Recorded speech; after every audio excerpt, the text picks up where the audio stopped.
Handa na ba ang inyong mga puso para sa isang kwentong susubok sa tibay ng isang babae? Paano kung ang mismong taong pinagkatiwalaan mo ng iyong buong mundo ang siya palang wawasak nito? Sabi nila, ang pinakamatinding sakit ay nagmumula sa pinakamatinding pag-ibig. Ngayong gabi, sasamahan natin ang isang babaeng haharap sa pinakamadilim na kabanata ng kanyang buhay at aalamin kung may pag-asa pa bang bumangon mula sa abo ng pagkakanulo. Ito ang kwento ni Hiraya. Tapos na ang selebrasyon.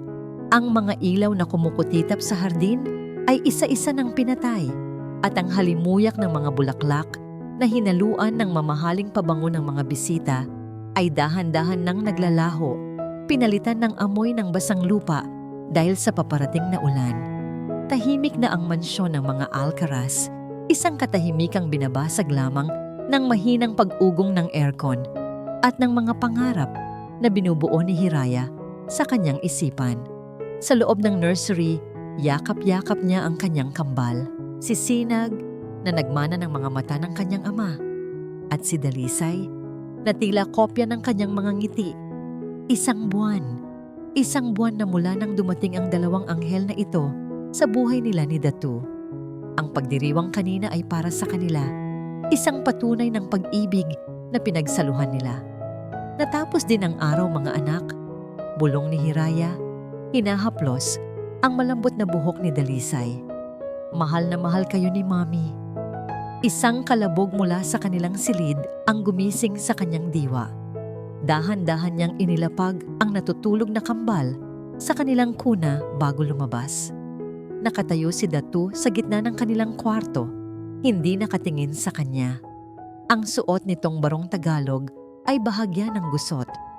Sa ibabaw ng kanilang kama, doon kung saan dapat ay pahinga at pagmamahal ang nagahari, ay may nakakalat na mga papeles. Datu, ayos ka lang ba, mahal? Malambing niyang tanong, lumalapit dito. Hindi ito sumagot. Sa halip, dinampot nito ang isang folder at walang emosyong inihagis sa coffee table sa harapan niya. Kumalat ang mga dokumento. Napakunot ang noo ni Hiraya. Binasa niya ang mga nakasulat sa ibabaw. Deed of Absolute Sale. Stock Transfer Certificate. Paulit-ulit niyang binasa ang mga salita. Ngunit tila ayaw pumasok sa kanyang isipan ang kahulugan ng mga ito. Nakita niya ang kanyang pangalan. Nakita niya ang kanyang pirma. Pero hindi niya matandaan. Anong ibig sabihin nito, Datu? Nanginginig niyang tanong. Ang mga mata ay nagsusumamo ng kasagutan mula sa lalaking pinangakuan niya ng habambuhay. Sa wakas ay tumingin ito sa kanya. At sa mga mata nito, wala na ang pag-ibig, wala na ang init. Tanging lamig, isang nakakakilabot na lamig. Ang ibig sabihin niyan, Hiraya, sabi ni Datu, sa boses na kasing lamig ng kanyang titig, ay wala ka ng pag-aari. Kahit isang piraso ng Sinagtala Holdings. Ang kumpanyang itinayo mo ay sa akin na. Gumuho ang mundo ni Hiraya. Hindi maaari. Bakit mo gagawin to? Tayo ang nagtayo nito para sa pamilya natin. Isang mahinang tawa ang narinig niya, ngunit hindi yon galing kay Datu. Mula sa hagdanan na nagdudugtong sa itaas na palapag ng kanilang silid, isang babae ang dahan-dahang bumababa. Ang bawat hakbang ay tila isang sundang na tumatarak sa puso ni Hiraya. Nakasuot ito ng isang sedang roba na pamilyar sa kanya. Iyon ang roba niya, ang regalo sa kanya ni Datu noong kanilang anibersaryo. Si Marisol Montenegro, ang business associate ni Datu, ang babaeng madalas niyang makita sa mga pagtitipon. Ngumiti ito sa kanya. Isang ngiting puno ng tagumpay at pangaalipusta. Dahil matagal nang tapos ang kayo, Hiraya, sabi ni Marisol. Lumapit ito at ipinulupot ang mga braso sa baywang ni Datu. Hindi mo lang napansin. Ang lahat ay naging malinaw. Ang madalas na pag-uwi ng gabi ni Datu, ang mga business trip na hindi siya kasama, ang unti-unting panlalamig nito. Mga taksil, sigaw ni Hiraya, nanginginig sa galit at sakit. Sa pamamahay ko pa mismo. Pamamahay mo. Tumawa si Datu. Wala ka ng bahay dito, Hiraya. Wala ka ng kahit ano. Hinablot nito ang kanyang cellphone sa ibabaw ng mesa. Kinuha nito ang kanyang wallet mula sa kanyang bag. Ang galaw nito ay mabilis at walang awa. Datu, maawa ka. Pagmamakaawa niya, ang mga luha ay tuluyan ng bumuhos. Ang mga bata, mga anak natin. Sila lang ang kailangan mo, sabi nito. Itinulak sa kanya ang isang diaper bag na nakasabit sa gilid ng pinto. Umalis ka na. Ngayon din. Kinaladkad siya ng mga security guard palabas ng silid, pababa ng hagdanan. Rinig na rinig niya ang pag-iyak ng kambal mula sa nursery, isang tunog na dumudurog sa kanyang pagkatao. Walang awa siyang itinulak palabas ng malaking pinto ng mansyon. Kasabay ng pagpatak ng malamig na ulan sa kanyang balat ay ang pagsara ng pinto sa kanyang likuran. Ilang sandali pa, ang malaking bakal na gate ng kanilang tahanan ay nagsara rin na may nakakabiinging kalabog. Nakatayo si Hiraya sa gitna ng kalsada, yakap ang dalawang sanggol na walang tigil sa pag-iyak. Basang-basa, nanginginig sa lamig at sa sakit na nararamdaman. Ang mga ilaw mula sa mansyon, ang dating tahanan na binuo niya sa pag-ibig ay tila mga matang nangungutya sa kanyang kaawa-awang kalagayan. Wala siyang pera, wala siyang telepono, wala siyang matatatakbuhan. Ito na ang dulo. Ito na ang katapusan niya. Habang nakatingala siya sa langit, hinahayaang ang ulan ay humalo sa kanyang mga luha. Isang pares ng ilaw ng sasakyan ang tumama sa kanyang paningin. Isang luma at maliit na kotse ang huminto sa kanyang tapat. Bumukas ang bintana sa passenger side. Sa loob, nakita niya ang isang pamilyar na mukha na puno ng pag-aalala. Hija, sabi ng isang mainit at nag-aalalang boses, halika na, umuwi na tayo. Si Yaya Ginhawa. Walang nagsalita sa loob ng maliit na kotse ni Yaya Ginhawa. Tanging ang malakas na buhos ng ulan sa bubong at ang ritmikong tunog ng wiper ang pumupuno sa katahimikan. Sa labas, ang mga ilaw ng syudad ng Pag-asa ay nagmistulang mga mantsa ng kulay sa basang bintana.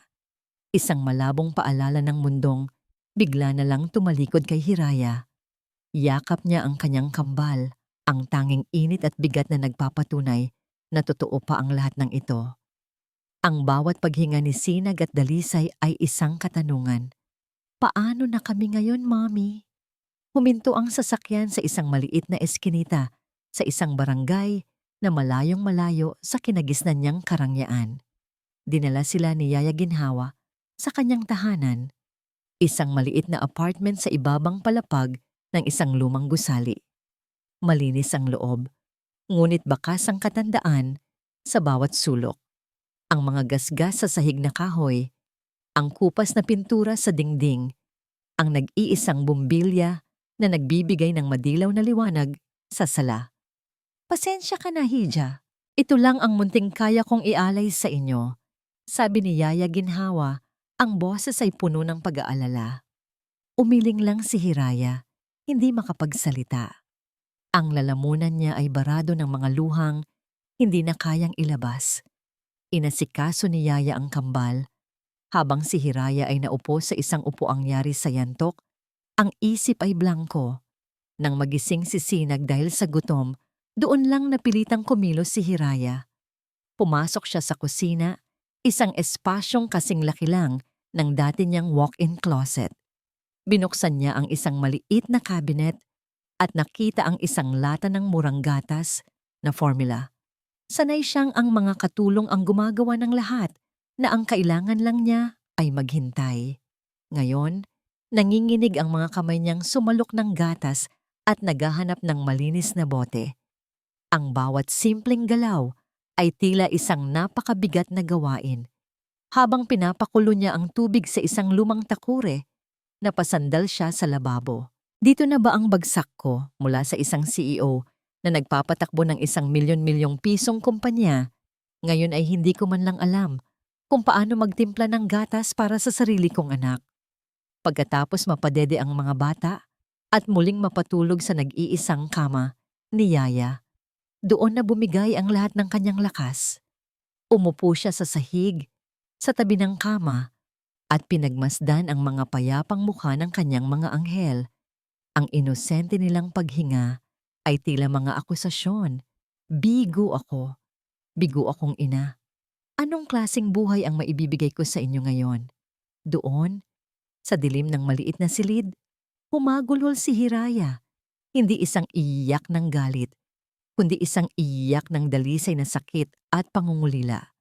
Iniyakan niya ang nawalang pag-ibig, ang tinapakan na tiwala, ang kinabukasang ninakaw sa kanya. Iniyakan niya ang sarili niyang katangahan. Naramdaman niya ang isang mainit na kamay sa kanyang balikat. Umupo si Yaya Ginhawa sa tabi niya. Hindi nagsasalita. Hinahayaan lang siyang ilabas ang lahat. Wala na, Yaya. Wala nang natira sa akin, sabi ni Hiraya sa pagitan ng mga hikbi. Mali ka, Hija. Mahinang sagot ni Yaya. Tumingin ito sa kambal. Nariyan sa tabi mo ang dalawang pinakamahalagang bagay sa mundo. Hindi sila nawala. Sila ang natira. May kinuha si Yaya Ginhawa mula sa isang maliit na aparador. Isa itong lumang kahon na yari sa Nara, pamilyar kay Hiraya. Ito ang kahon ng kanyang ina, si Gunita. Bago mawala ang mami mo, kwento ni Yaya, ibinilin niya ito sa akin. Sabi niya, ibigay ko raw sa'yo sa araw na pakiramdam mo ay nag-iisa ka na at wala nang makakapitan. Akala ko, hindi na darating ang araw na yon. Nanginginig ang mga kamay na binuksan ni Hiraya ang kahon.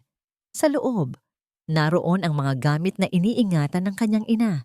Isang lumang rosaryo, mga ilang litrato nilang mag-ina, at isang maliit na kwadernong balot sa katad. Ang amoy ng papel at ng panahon ay tila yumakap sa kanya. Binuklat niya ang kwaderno. Puno ito ng mga sulat kamay na recipe ng mga cake at tinapay. Ang mga recipe na nagtaguyod sa kanila noong nagsisimula pa lang ang kanilang pamilya. Sa huling pahina, may isang maikling sulat. Ang sulat kamay ng kanyang ina ay tila gamot sa kanyang sugatang puso. Anak kong Hiraya, kung binabasa mo ito, marahil ay dumadaan ka sa isang matinding pagsubok. Sana hindi, pero kung oo, gusto kong malaman mo ito. Ang buhay ay parang paggawa ng tinapay. May mga pagkakataong hindi ito aaalsa. May mga pagkakataong masusunog, pero hindi ibig sabihin noon ay titigil ka na sa pagmamasa. Tandaan mo, anak, ang tunay na lakas ay hindi nasusukat sa kung gaano ka kataas lumipad, kundi sa kung paano ka bumangon sa bawat pagbagsak. Mahal na mahal ka ni Mama. Inakap ni Hiraya ang kwaderno. Ang mga salita ng kanyang ina ay tila isang tanglaw sa gitna ng kadiliman. Napatingin siya sa natutulog na kambal, ang mga anak na nagtataglay ng pangalan ng liwanag at kadalisayan. Sinag, dalisay. Hindi pa ito ang dulo. Hindi niya hahayaang ito ang maging dulo. Kinabukasan, ibang Hiraya ang nagising. Bakas pa rin ang puyat at pamamaga ng mga mata. Ngunit may bagong kislap sa mga ito. Isang kislap ng determinasyon. Nagpunta siya sa kusina, binuklat ang kwaderno ng kanyang ina, at pinili ang pinakasimpleng recipe, cheese ensaymada. Gamit ang kaunting perang ibinigay ni Yaya, bumili siya ng mga sangkap sa kalapit na tindahan. Sa maliit na espasyo, sa tulong ng isang lumang oven, nagsimula siyang magmasa. Sa bawat paghalo, sa bawat pagpindot sa masa, tila inilalabas niya ang lahat ng kanyang sakit at galit. Inilipat niya ang bigat ng kanyang nararamdaman sa kanyang mga kamay at ginawa itong lakas. Nang maluto ang unang batch, ang buong apartment ay napuno ng mabangong amoy ng bagong lutong tinapay. Isang amoy ng pag-asa. Kumuha siya ng isang lumang cellphone mula kay Yaya. Gumawa siya ng isang simpleng social media page. Kumuha siya ng litrato ng mga ensaymada. na may ingat na inayos sa isang plato. Nag-isip siya ng pangalan. Hindi na niya gagamitin ang apelyidong sumira sa kanya. Gagamitin niya ang pangalang nagbibigay sa kanya ng dahilan para lumaban. Sa caption, isinulat niya, "Handmade with love, freshly baked cheese and saimada, available for orders from Sinag at Dalisay Sweet Beginnings." Pinindot niya ang post button. Huminga siya ng malalim. Ito ang simula. Ang simula sa dulo ng lahat. Ang mga unang araw ay naging linggo. Ang page sa social media ng Sinag at Dalisay Sweet Beginnings ay unti-unting nakakuha ng mga taga-subaybay. Ang mga unang umorder ay mga kaibigan ni Yaya Ginhawa mula sa kanilang barangay.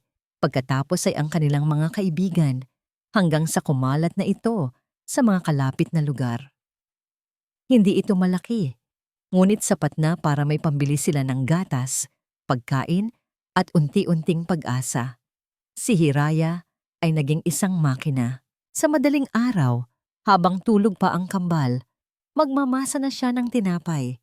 Sa umaga, habang si Yaya ang nagbabantay sa mga bata, siya naman ang magluluto. At sa hapon, siya mismo ang nagde-deliver. Sakay ng jeep, bit-bit ang malalaking kahon na amoy mantikilya at asukal. Nililibot niya ang mga lugar na dati ay tinatawid lang niya sakay ng kanyang mamahaling kotse. Pagod, pero may layunin. Isang hapon, nakatanggap siya ng isang medyo malaking order mula sa isang opisina sa Makati. Ito na ang pinakamalayo niyang delivery. Maingat niyang inimpake ang 2 dosenang ensaymada at 3 box ng mamon. Dahil sa bigat ng dala at sa layo ng biyahe, nagdesisyon siyang sumakay ng taxi para masigurong maayos na makakarating ang order. Bawat sentimong ginagastos niya ay mahalaga. Pagbaba niya sa tapat ng building, habang maingat na binabalanse ang mga kahon, isang pamilyar na anino ang dumaan sa kanyang gilid. Isang babaeng nakaputing bestida, ang buhok ay nakaayos ng perpekto. Si Marisol. Naglalakad ito palabas ng isang katabing coffee shop. May kausap sa telepono. Tumatawa na parang walang anumang kasalanang ginawa sa mundo. Napatigil si Hiraya. Biglang nanikip ang kanyang dibdib. Ang lahat ng sakit, ang lahat ng galit, ay bumalik na parang isang malaking alon. Gusto niyang sumigaw. Gusto niyang sugurin ito. Pero ano ang magagawa niya? Pinigilan niya ang sarili, yumuko, at nagmadaling pumasok sa lobby ng building, nanginginig ang mga kamay. Pagkatapos niyang maihatid ang order at matanggap ang bayad, pakiramdam niya ay naubos ang lahat ng kanyang lakas. Kailangan niyang umupo sandali bago muling sumabak sa mahabang biyahe pa uwi. Pumasok siya sa coffee shop kung saan niya nakita si Marisol kanina, ang kapihan sa dapit hapon. Ang lugar ay mainit at tahimik. Isang kanlungan mula sa magulong mundo sa labas. Umorder siya ng pinakamurang kape at naupo sa isang sulok. Ipinatong ang mga walang lamang kahon sa sahig. Ngunit habang umiinom, isang grupo ng mga estudyante ang pumasok, nagtatawanan at nagkukulitan. Sa pag-iwas niya sa kanila, bigla niyang natabig ang kanyang tasa. Naku! Ang mainit na kape ay tumapon. Hindi sa sahig, kundi sa isang malaking puting papel na nakalatag sa katabing mesa. Isang architectural plan. Ang itim na likido ay mabilis na kumalat. Sinisira ang mga linyang maingat na iginuhit. "Miss!" Napatingala si Hiraya. Handa nang humingi ng tawad, ngunit natigilan siya. Ang lalaking may-ari ng plano ay nakatingin sa kanya. Hindi nang may galit, kundi nang may pagkagulat. "Hala, sorry po. Nako, sorry po talaga." Sunod-sunod na sabi ni Hiraya. Nanginginig na kumuha ng tissue para subukang punasan ng pinsala. "Huwag na, miss. Mas lalo lang kakalat." Mahinahong sabi ng lalaki. Kinuha nito ang tissue mula sa kanyang kamay. Ang mga mata nito ay kalmado, taliwas sa inaasahan niyang sigaw at galit. "Ayos ka lang ba?" Mukhang hindi ka nasaktan. Umiling lang si Hiraya. Ang mukha ay namumula sa hiya. Yung, yung plano niyo po. Pasensya na talaga. Babayaran ko na lang po. Ngumiti ang lalaki. Isang nangiting umabot hanggang sa kanyang mga mata. Huwag mo nang alalahanin to. Draft pa lang naman to. Mas mahalalaga. Ayos ka. Doon lang napansin ng lalaki ang mga kahon sa paanan ni Hiraya. May logo itong sulat kamay. Sinag at Dalisay Sweet Beginnings. Ang bango, sabi nito. Amoy bagong luto. Ah, galing po sa delivery. Nahihiya niyang sagot. May natira pa ba? Tanong nito. Meron po, kaunti. Para sana sa amin ni Yaya pag-uwi. Bilhin ko na lahat, sabi nito. Kumuha ng wallet. Pambawi man lang sa kape ko. Naku, huwag po. Kasalanan ko naman po. Pagtanggi ni Hiraya. Sige na, mukhang masarap.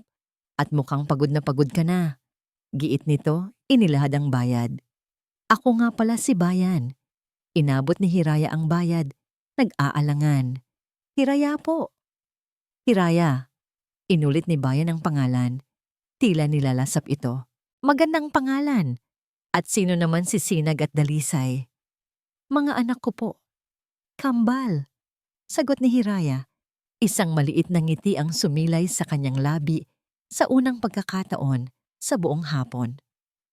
Sa pagbanggit ng pangalang Dalisay, bahagyang nagbago ang ekspresyon ni Bayan. Isang panandali ang pag-iisip, isang kislap ng kung anong emosyon sa kanyang mga mata na hindi mawari ni Hiraya bago ito muling ngumiti. Kaya pala, may pagmamahal ang pagkakagawa, sabi nito. Kumuha ito ng isang calling card mula sa kanyang wallet. Bayan de la Vega, arkitekto. Inabot nito ang card kay Hiraya. Kung papayag ka, gusto kong gawan ng mas maayos na logo yang negosyo mo. Walang bayad. Tulong ko na lang. Natigilan si Hiraya sa alok. Isang estrangherong sinira niya ang trabaho pero kabutihan pa rin ang isinusukli. Hindi ko po matatanggap yan. Nakakahiya po, sabi niya. Isipin mo na lang na bayad to sa masarap na ensaymada. Ngumiti si Bayan. Sige na, kunin mo na. At umuwi ka na. Naghihintay na sayo si Sinag at Dalisay. Kinuha ni Hiraya ang card at umuwi na may halong pagtataka at pasasalamat sa kanyang puso. Nang gabing iyon, pagkatapos niyang patulugin ang kambal, tinitigan niya ang business card. Bayan de la Vega. Bakit may mga taong ganito kabuti? Sa gitna ng lahat ng pait, meron pa palang ganito.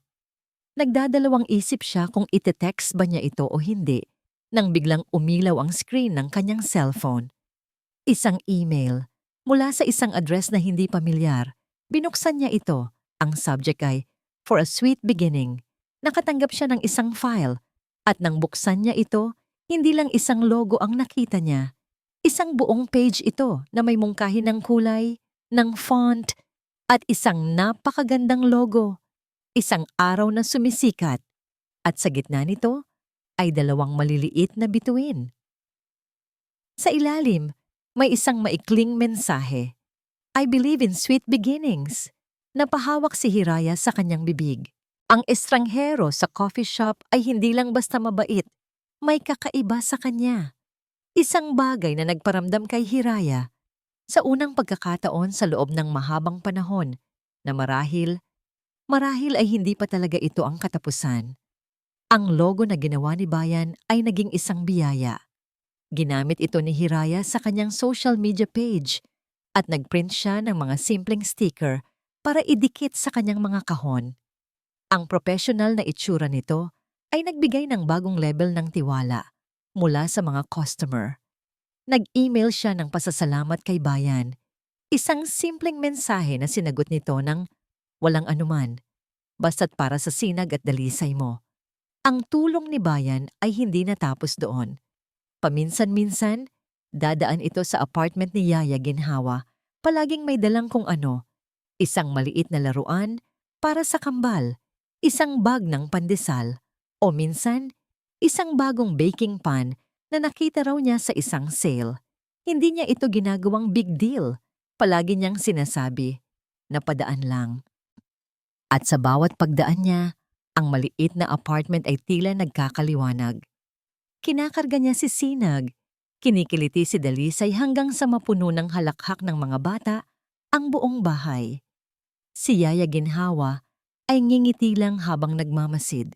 Nakikita ni Hiraya ang saya sa mga mata ng kanyang mga anak kapag nariyan si Bayan. At sa kabila ng pag-iingat, unti-unti, ang pader na itinayo niya sa paligid ng kanyang puso ay nagsisimulang magkaroon ng mga siwang. Isang araw, habang tinutulungan siya ni Bayan na ayusin ang mga bagong stickers sa mga kahon, may tumawag sa cellphone ni Hiraya. Isang opisina mula sa Ortigas. Isa sa mga empleyado doon ay nakatikim ng ensaymada niya mula sa isang kaibigan at gusto nilang umorder ng maramihan para sa kanilang buwanang pagpupulong. Hindi lang isang beses, kundi isang buwanang kontrata. Nabitawan ni Hiraya ang hawak niyang gunting. Ang halaga ng kontrata ay higit pa sa kinikita niya sa isang buong linggo. Ito na yon, ang unang malaking hakbang. Hello po. Opo. Opo, kaya po naming isupply yan. Nanginginig niyang sabi sa telepono. Sinusubukang panatilihing kalmado ang kanyang boses. Pagkababa niya ng tawag, napasigaw siya sa tuwa. Niyakap niya si Yaya Ginhawa na noon ay papalapit, puno ng pagtataka. Yaya, may kontrata tayo, isang buong buwan. Sa sobrang tuwa, sa gitna ng kanilang pagdiriwang, napalingon siya kay Bayan na nakangiting nakasandal sa pader. At sa isang iglap na hindi niya pinag-isipan, lumapit siya dito at niyakap din ito. Salamat, Bayan. Hindi ko ito magagawa kung wala ka. Natigilan si Bayan sa biglaang yakap, ngunit ilang segundo lang ay yumakap din ito pabalik. Isang yakap na puno ng pag-iingat at init. Ikaw ang gumawa niyan, Hiraya. Nakita ko lang. Sa kabilang dako ng syudad, sa ika-30 palapag ng Sinagtala Tower, ang hangin ay mabigat at amoy kabiguan. Ano ang ibig mong sabihing hindi na sila magre-renew ng kontrata? Sigaw ni Datu sa kanyang marketing head. Ang kulay abo nitong opisina na dati simbolo ng kapangyarihan ni Hiraya, ngayon ay tila isang kulungan. Sir Datu, nanginginig na paliwanag ng empleyado. Mula po nang umalis si Ma'am Hiraya, marami sa mga lumang kliyente ang naghahanap sa kanya. They trusted her brand, her personal touch. Ibinato ni Datu ang isang paperweight sa dingding na salamin. Gumawa ito ng isang malakas na tunog, ngunit hindi nabasag. Isang perpektong metapora para sa kanyang frustrasyon. Si Hiraya, kahit wala na ito, ang anino pa rin nito ang sumisira sa kanya. Ang mga deal na dati isang tawag lang ni Hiraya ay nakukuha, ngayon ay kailangan niyang paghirapan at madalas ay nabibigo pa rin siya. Pumasok si Marisol sa opisina, may dalang 2 baso ng wine. Huminahon ka, mahal, sabi nito. Inilapag ang baso sa kanyang mesa. Stress will not solve anything. Paano ako hihinahon? Singhal ni Datu. Lahat ng pinaghirapan natin, unti-unting nawawala. Akala ko ba kaya mong patakbuhin to? Kaya ko, mariing sagot ni Marisol. Ang ngiti ay hindi na umabot sa kanyang mga mata. Pero kailangan natin ng pera, Datu. Ang mga utang mo, tinatawagan na naman nila ako. Kailangan nating makakuha ng bagong investor at mabilis. Napahila mo si Datu sa kanyang mukha. Oo, ang mga utang. Ang dahilan kung bakit niya ginawa ang lahat ng ito, akala niya, sa pagkontrol niya sa Sinagtala, mababayaran niya ang lahat. Ngunit mas lalo lang siyang nalulubog. May isa pa, sabi ng kanyang sekretarya mula sa intercom. May balita tungkol kay Ma'am Hiraya. Ano na naman? Walang ganang tanong ni Datu. Mukhang may maliit po siyang online business. Nagbebenta ng tinapay. At Nagiging popular po ito sa ilang mga opisina. Tinitigan ni Datu ang intercom na parang isang kaaway, isang maliit na negosyo ng tinapay. Ipinahiya niya ito, tinanggalan ng lahat, at nagagawa pa rin nitong bumangon. Ang ideya ay isang insulto, isang sampal sa kanyang ego. Alamin mo lahat tungkol dyan, utos niya, at alamin mo kung sino ang mga tumutulong sa kanya, lalo na yang Bayan de la Vega na pangalan na naririnig ko. Pagkaalis ng mga empleyado, humarap siya kay Marisol. Hindi ako makakapayag na magtagumpay siya, kahit sa maliit na paraan. Hindi pwede. Sa isip ni Datu, ang pagbangon ni Hiraya ay ang kanyang kabiguan at hindi siya papayag na mabigo. Kinagabihan, pagod, ngunit masaya si Hiraya. Katatapos lang nilang magbilang ng kita para sa susunod na araw. Sa wakas, may sapat na silang pera para bumili ng mas malaking oven. Habang natutulog ang mga bata, naupo siya sa labas ng kanilang pinto para magpahangin. Isang delivery man ang huminto sa tapat ng kanilang bahay, may dalang isang sobre. Para po kay Hiraya Villanueva? Nagtaka siya. Wala siyang inaasahang sulat. Kinuha niya ito at binuksan. Galing ito sa isang law firm, ang law firm ni Datu. Sa loob, isang formal na dokumento ang naglalaman ng isang utos. Cease and desist. Pinapatigil siya sa paggamit ng apelidong Villanueva sa anumang kapasidad na pangnegosyo dahil di umano'y nakakasira at nagdudulot ng kalituhan sa brand ng Alcaraz at Sinagtala Holdings. Nabitawan ni Hiraya ang sulat. Ito ay isang deklarasyon ng giyera. Hindi pa pala tapos si Datu. Hindi pa pala ito kontento na kunin ang lahat. Gusto nitong pulbusin kahit ang pinakamaliit na piraso ng pag-asang natitira sa kanya. Ang apelyido ng kanyang ama, ang tanging pamana sa kanya, ay gusto pa nitong bawiin. Ang sulat mula sa abogado ni Datu ay parang isang balde ng malamig na yelo. Ang kaunting init ng tagumpay na naramdaman ni Hiraya ay biglang nawala. Pinalitan ng pamilyar na lamig ng takot at galit. 2 gabi siyang hindi makatulog ng maayos. Paano niya lalabanan ang isang dambuhalang law firm? Ang ginagawa niya ay para lang mabuhay, para sa kanyang mga anak. Ngunit para kay Datu, ito ay isang laro ng kapangyarihan. Ikinuwento niya ang problema kay Bayan, na agad nag-alok na ipakonsulta siya sa isang kaibigang abogado. Ngunit kahit na may tulong, alam ni Hiraya na magiging mahaba at magastos ang laban. Ang pera na dapat sana'y pambili niya ng bagong oven ay baka mapunta lang sa legal fees. Kasama sa pangalan ng negosyo ko, ang pangalan ng mga anak ko. Sabi niya kay Bayan isang hapon habang nagkakape sila sa labas ng apartment. Hindi ko maintindihan kung paano niya nagagawang idamay pati ang sarili niyang mga anak dito. Dahil hindi na niya sila tinitingnan bilang anak, malungkot na sagot ni Bayan.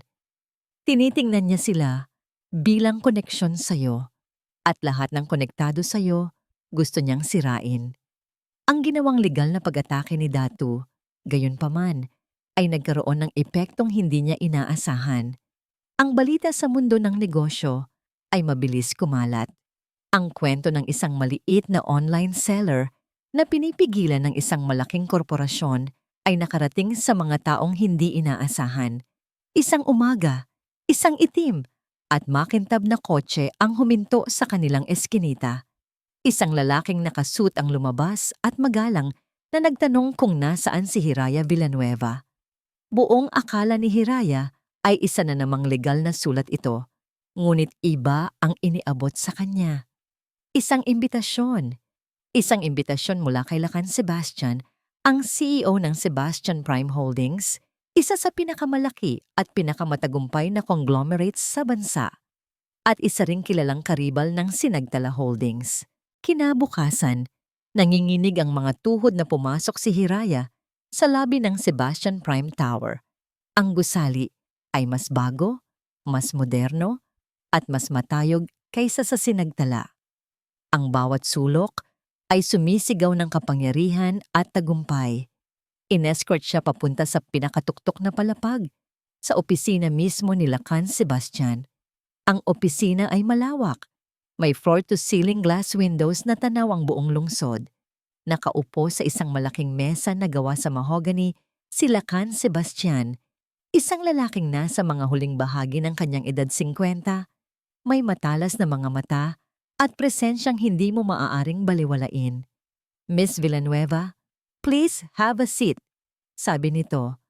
Ang boses ay kalmado, ngunit may bigat. Naupo si Hiraya. Mr. Sebastian, salamat po sa pag-imbita, pero hindi ko po maintindihan kung para saan ito. Sumandal si Lacan sa kanyang upuan, pinagtagpo ang dulo ng kanyang mga daliri. Matagal na kitang pinagmamasdan, Hiraya. Bago pa man ang sinag at dalisay sweet beginnings. Pinagmamasdan na kita mula pa noong ikaw ang utak sa likod ng bawat matagumpay na proyekto ng sinagtala. Natigilan si Hiraya. I admired your talent, your vision, pagpapatuloy nito. At labis akong nanghinayang nang malaman kong ipinaubaya mo ang lahat sa isang taong hindi karapat-dapat.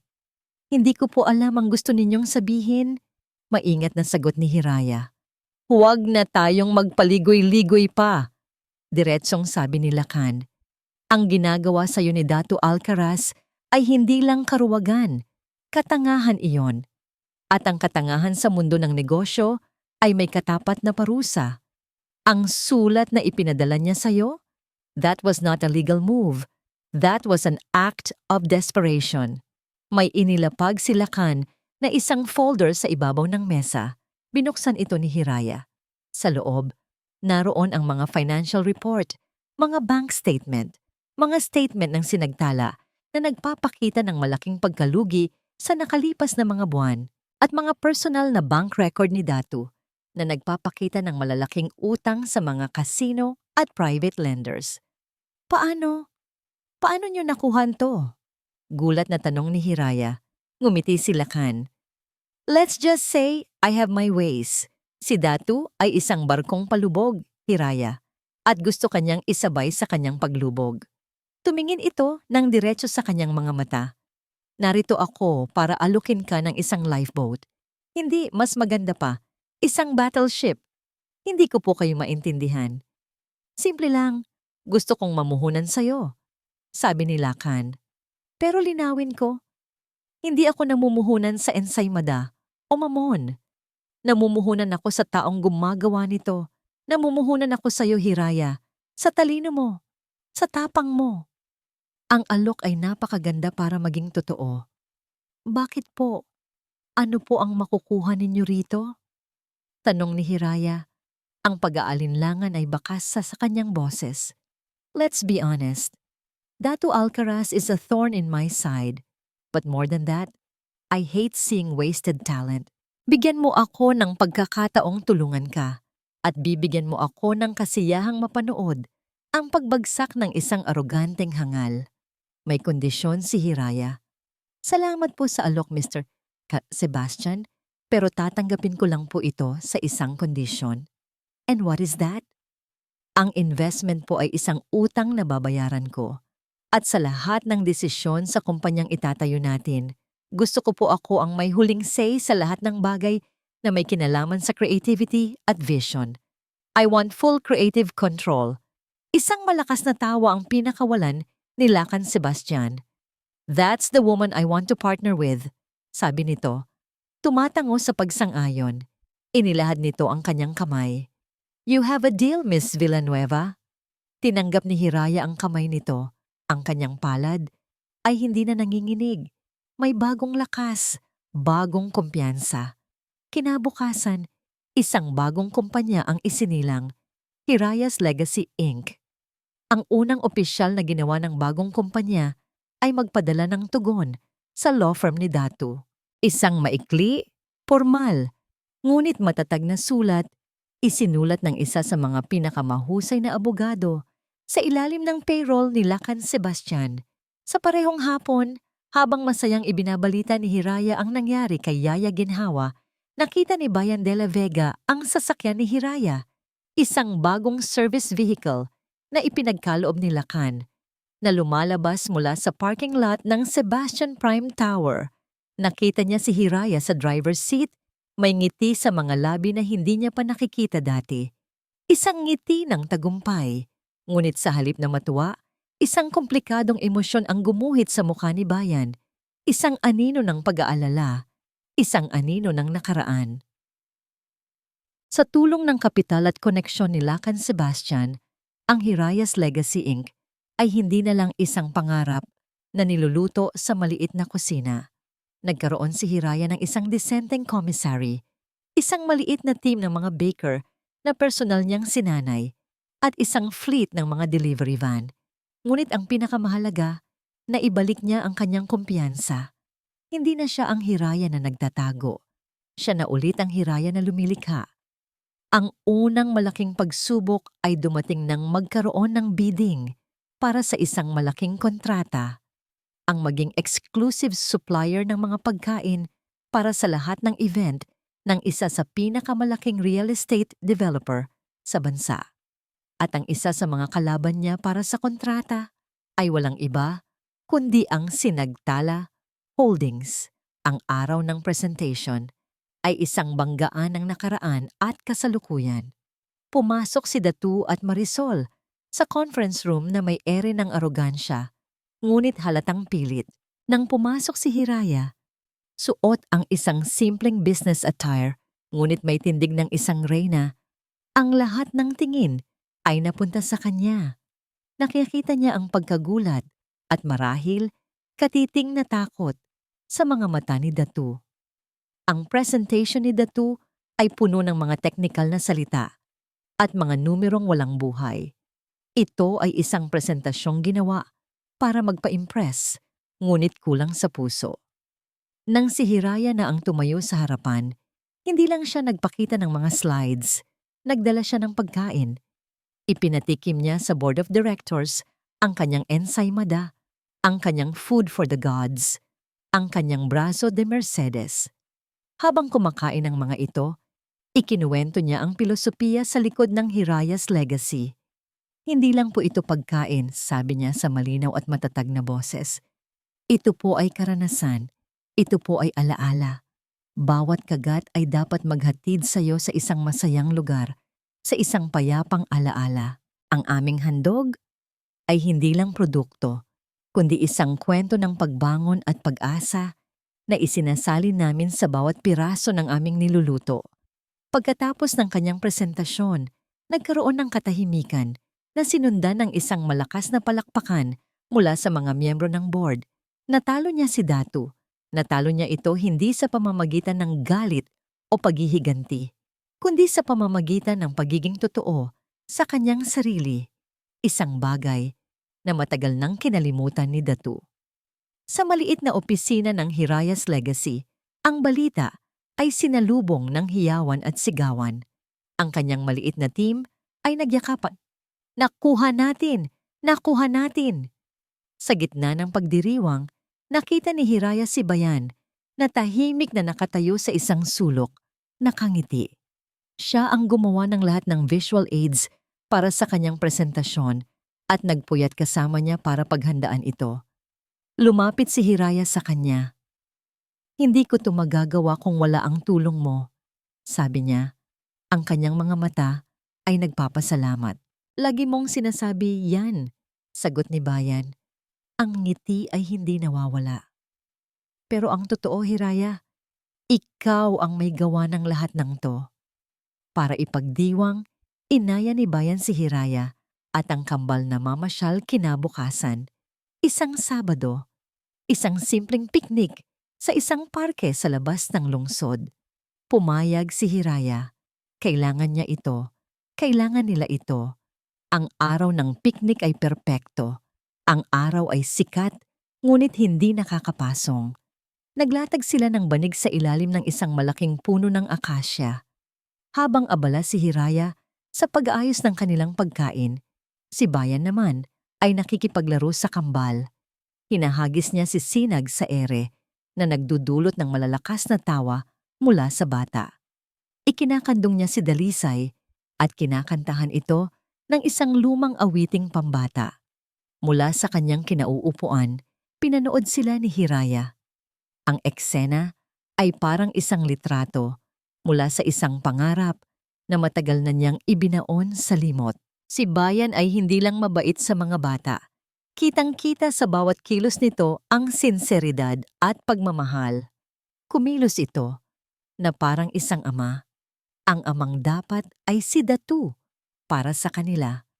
Isang kirot ang dumaan sa puso ni Hiraya, ngunit hindi na ito ang kirot ng galit, kundi kirot ng panghihinayang na agad na palitan ng isang mainit na pakiramdam ng pasasalamat para sa lalaking nasa harapan niya.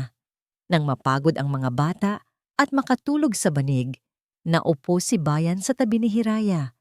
Pareho silang tahimik na pinanood ang paglubog ng araw. Ang kalangitan ay nagkulay kahel at rosas. Salamat dito, Bayan, basag ni Hiraya sa katahimikan. Walang anuman, sagot nito. Masaya akong nakikita kang masaya, Hiraya. Tumingin ito sa kanya at sa mga mata nito may nakita si Hiraya na isang emosyong mas malalim pa sa pagkakaibigan. Isang bagay na parehong nagpapakaba at nagpapainit sa kanyang dibdib. Dahan-dahan, inabot ni Bayan ang kanyang kamay at marahang hinawakan ito. Ang kanyang mga daliri ay isiniksik nito sa pagitan ng mga daliri ni Hiraya. Ang kanilang mga palad ay naglapat. Ang simpleng hawak na yon ay naglalaman ng libo-libong salita. Hiraya, nagsimulang magsalita si Bayan. Ang boses ay seryoso at bahagyang nanginginig. May kailangan kang malaman. Isang bagay na dapat ko pa sanang sinabi noon. Ang puso ni Hiraya ay biglang bumilis ang tibok. Handa na ba siya para dito? Handa na ba siyang muling magtiwala? Handa na ba siyang pakinggan ang anumang sasabihin nito? Ngunit bago pa man maidugtong ni Bayan ang kanyang sasabihin, isang malakas na ring ang pumunit sa kanilang katahimikan. Ang cellphone ni Hiraya. Naiinis man, binitawan niya ang kamay ni Bayan at kinuha ang telepono mula sa kanyang bag. Unknown number. Sinagot niya ito. Hello? Walang sumagot. Tanging ang tunog ng hangin. Hello? Sino to? Pagkatapos ng ilang segundo, isang boses ang narinig niya. Isang boses na sadyang binago, parang galing sa isang makina, malamig at walang emosyon. Layuan mo si Bayan de la Vega. Nanigas si Hiraya. Sino ka? Hindi sumagot ang boses. Nagpatuloy lang ito. Layuan mo siya kung ayaw mong pagsisihan ang lahat ng meron ka ngayon. At pagkatapos ay ibinaba na ang tawag, nag-iwan ng isang nakabibinging katahimikan at isang tanong na puno ng takot sa isip ni Hiraya. Sino si Bayan de la Vega? At bakit may gustong ilayo siya dito? Ang biyahe pauwi mula sa parke ay nababalot ng isang makapal at hindi komportableng katahimikan. Ang masayang tawanan ng kambal mula sa car seat sa likuran ay tila nagmula sa ibang mundo. Isang mundong hindi abot ng tensyon sa pagitan ng dalawang matandang nakaupo sa harapan. Binitawan na ni Hiraya ang kamay ni Bayan pagkatapos ng tawag at ang init na iniwan nito ay napalitan ng panlalamig. Pagdating sa apartment, mabilis na ibinaba ni Hiraya ang mga bata at ipinasa kay Yaya Ginhawa. Pagkatapos ay hinarap niya si Bayan na nakatayo sa may pintuan, ang mukha ay puno ng pag-aalala at pagsisisi. Pumasok ka, sabi ni Hiraya. Ang boses ay walang emosyon, ngunit ang kanyang mga mata ay nagnininga sa mga tanong. Kailangan nating mag-usap. Nang makapasok sila sa maliit na sala, hinarap niya ito ng diretso. Wala nang paligoy-ligoy. Ang puso niya ay pagod na sa mga lihim. Sino ka ba talaga, Bayan? Tanong niya. Ang tanong ay simple, ngunit puno ng bigat. Ang tawag na yon, ano ang ibig sabihin nun? Bakit may gustong ilayo ako sa'yo? Ito na. Ang sandaling pinakakinatatakutan niya, ang sandaling alam niyang darating pero patuloy niyang ipinagpapaliban. Nakita niya ang sakit at pagdududa sa mga mata ni Hiraya, ang parehong sakit na nakita niya sa mga mata ng kanyang ina. Maraming taon na ang nakalipas. Bigla, ang anyo ni Hiraya ay napalitan ng isang imahe mula sa nakaraan. Isang batang bayan, nagtatago sa likod ng pinto, pinapanood ang kanyang ama, si Ricardo de la Vega, na nakaupo sa kanilang hapagkainan. Ang mukha ay nakasubsob sa kanyang mga palad. Ang kanyang ina, si Dalisay, ay hinahaplos ang likod nito. Sa ibabaw ng mesa ay nakakalat ang mga papeles ng pagkabangkarote. Ang pangalan ng kumpanyang nagpabagsak sa kanila ay malinaw na nakasulat, Villanueva Gems and Minerals, ang kumpanya ng ama ni Hiraya. Naaalala pa niya ang tawa ng kanyang ama, isang tawang umalingaw-ngaw sa buong bahay nila. Pagkatapos ng pagkalugi, ang tawang iyon ay hindi na narinig muli. Pinalitan ito ng katahimikan, ng mga buntong hininga, hanggang sa isang araw, bumigay na lang ang puso nito. Ang kanyang ina, si Dalisay, ay sumunod din makalipas ang ilang taon, tila namatay sa labis na kalungkutan. Bayan, ang boses ni Hiraya ang nagpabalik sa kanya sa kasalukuyan. Puno ng sakit ang puso, tinitigan niya ang babaeng natutunan niyang mahalin. Ang anak ng taong, sa isang paraan, ay sumira sa kanyang pamilya. Nakita ni Hiraya ang pagbabago sa mukha ni Bayan. Isang digmaan ng mga emosyon ang nagaganap sa loob nito.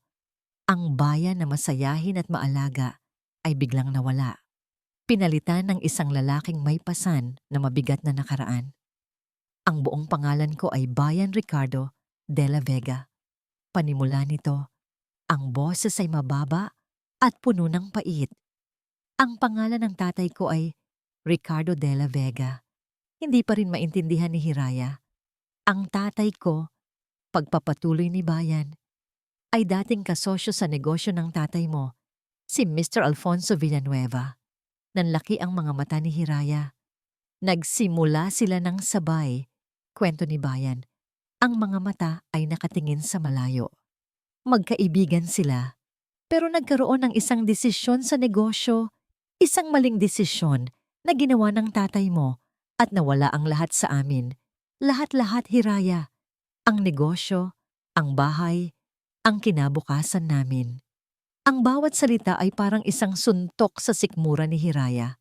Bigla, ang lahat ng kabaitan ni Bayan, ang lahat ng pagkakataon, ay nagkaroon ng ibang kahulugan. Kaya ka lumapit sa akin? Nanginginig niyang tanong, ang takot na muling maloko ay nagsisimulang gumapang sa kanyang sistema. Para maghiganti, mabilis na umiling si Bayan. Lumapit sa kanya, ang mga mata ay nagsusumamo. Hindi, hindi Hiraya. Sa simula, oo, inaamin ko. Gusto kong malaman kung anong klaseng tao ka. Kung katulad ka rin ba niya, gusto kong maintindihan. Pero iyon lang. Pero habang nakikilala kita, habang nakikita ko kung paano ka lumaban para sa mga anak mo, lahat nagbago. Hinawakan nito ang kanyang mga braso. Hiraya, maniwala ka. Ang naramdaman ko para sa'yo, para kina Sinag at Dalisay. Lahat yon totoo. Naging duwag lang ako. Natakot akong sabihin sa'yo ang totoo dahil ayaw kong mawala ka. Pero huli na ang lahat. Isang piraso ng palaisipan ang biglang nabuo sa isip ni Hiraya. Ang kakaibang reaksyon ni Bayan nang una nitong marinig ang pangalan ng kanyang anak. Ang paghinga niya ay tila nahinto. Tumingin siya kay Bayan. Ang mga mata ay puno ng isang bagong level ng sakit. Isang realisasyong mas masakit pa kaysa sa mismong pagkakanulo. Kaya pala, bulong niya, ang boses ay basag. Kaya pala pamilyar ang pangalan ng anak ko sa'yo. Hinila niya ang kanyang mga braso palayo sa pagkakahawak ni Bayan, umatras na parang napaso. Dalisay, iyon ang pangalan ng nanay mo. Ang pangalan ng kanyang anak, ang pangalan na sumisimbolo sa kadalisayan at pag-asa, ay may bahid na pala ng nakaraan ni Bayan. Naramdaman ni Hiraya na para siyang nilapastangan. Ang huling bagay na puro at sa kanya lang ay bigla na lang naging konektado sa isang lihim, isang kasinungalingan. "Umalis ka na," sabi niya. Ang boses ay malamig na. "Hiraya, pakinggan mo ako. Magpapaliwanag ako." "Sinabi kong umalis ka na." Sigaw niya itinuturo ang pinto. Ang sakit ng pagtataksil ni Datu ay bumalik. At ngayon ay humalo pa sa sakit na dulot ng paglilihim ni Bayan. Ayaw na niya, hindi na niya kaya. Walang nagawa si Bayan kundi ang tumalikod at lumakad palabas. Ang bigat ng buong mundo ay nasa kanyang mga balikat. Nang marinig ni Hiraya ang pagsara ng pinto, doon na bumigay ang kanyang mga tuhod. Napasandal siya sa likod ng pinto, dumulas pa ibaba sa sahig. Doon, sa katahimikan ng kanyang bagong simula, muli siyang umiyak. Umiyak dahil sa isa na namang pagtataksil, kahit pa ito ay galing sa magkaibang dahilan. Nakatayo si Marisol sa balkonahe ng penthouse ni Datu. Hawak ang isang kopita ng mamahaling champagne. Mula dito, tanaw niya ang kumikinang na mga ilaw ng syudad ng pag-asa. Dati, ang mga ilaw na ito ay sumisimbolo sa kanyang mga pangarap. Ngayon, sumisimbolo ang mga ito sa kanyang mga problema. Ang tagumpay ni Hiraya sa real estate deal ay isang malaking sampal sa kanila. Ang mga investor ay nagsisimula ng magtanong. Ang mga pinagkakautangan ni Datu ay nagiging mas agresibo. Kailangan nila ng isang panalo. Kailangan nilang sirain si Hiraya, hindi lang sa negosyo, kundi sa paningin ng publiko. "Nakuha mo na ba ang impormasyon?" Tanong niya kay Datu, napapalapit mula sa loob. Ang mukha ay gusot dahil sa alak at pag-aalala. "Oo," sagot ni Datu. Inabot sa kanya ang isang brown envelope. "Ang arkitektong iyon, Bayan de la Vega. May koneksyon pala ang pamilya niya sa matandang Villanueva." Binuksan ni Marisol ang sobre.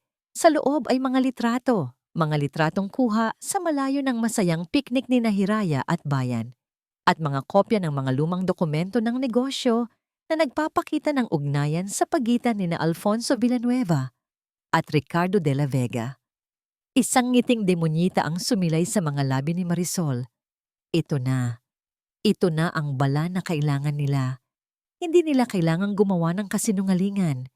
Ang kailangan lang nilang gawin ay baluktutin ang katotohanan.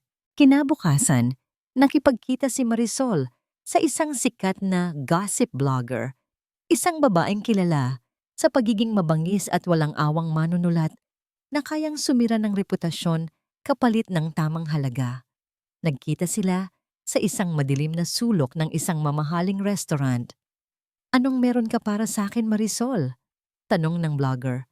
Habang naglalagay ng lipstick, inilapag ni Marisol ang envelope sa mesa. Isang kwento ng pag-ibig, pagtataksil at paghihiganti. Habang sinusuri ng blogger ang mga dokumento at litrato, ikinuwento ni Marisol ang kanyang bersyon ng mga pangyayari. Sa kanyang kwento, si Hiraya ay hindi isang biktima. Si Hiraya ay isang tusong manggagamit. Isang babaeng ginamit ang anak ng dating kaaway ng kanyang pamilya para makabangon. Ginamit niya ang kahinaan ni Bayan de la Vega para makakuha ng pabor, ng tulong at ng koneksyon. Si Bayan, sa kanyang kwento, ay isang kawawang biktima na na-in-love sa maling babae. At ang pinakamasaklap, dagdag ni Marisol na may pekeng awa sa kanyang boses, ang pangalan ng anak niyang babae, Dalisay. Iyon din ang pangalan ng yumaong ina ni Bayan. Hindi ba't napakasakit? Ginagamit niya pati ang alaala ng ina ng lalaki para makuha ang gusto niya. Nakita ni Marisol ang pagkislap ng interes sa mga mata ng blogger. Alam niyang nakuha na niya ito. Nag-iwan siya ng isa pang sobre sa mesa, isang sobreng mas makapal. "Gawin mo ang trabaho mo," sabi ni Marisol bago tumayo at umalis. 2 araw na mula nang paalisin niya si Bayan. 2 araw nang walang katapusang pag-iisip at pag-iyak. Sinubukan ni Bayan na tumawag at mag-text, ngunit hindi niya sinasagot. Paano niya sasagutin? Ano ang sasabihin niya? Ang tiwala niya ay basag na basag na. Naging abala na lang siya sa trabaho, ibinuhos ang lahat ng kanyang oras at lakas sa Hirayas legacy. Iyon na lang ang tanging bagay na kontrolado niya. Isang umaga, ginising siya ng sunod-sunod na text messages mula sa kanyang mga staff. Nang buksan niya ang kanyang laptop, bumungad sa kanya ang impyerno. Ang pangalan niya ay nasa lahat ng social media at entertainment news sites. The Bitter Heiress. Paano ginamit ni Hiraya Villanueva, ang anak ng kaaway ng kanyang pamilya, para sa kanyang pagbabalik. Tragic Love or Vengeful Plot, ang nakatagong kwento sa likod ni Hiraya Villanueva at Bayan de la Vega. Nanginginig na binuksan ni Hiraya ang isang artikulo. Naroon ang mga litrato nila ni Bayan sa parke.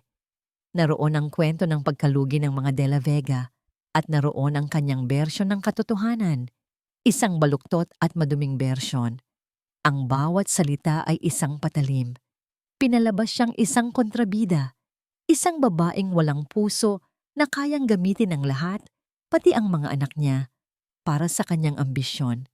Bigla, ang telepono ng kumpanya ay hindi na tumigil sa pagring. Ang mga kliyente ay nagtatanong. Ang mga supplier ay nag-aalala. Ang kontratang kapapanalo lang niya ay biglang nanganib na bawiin.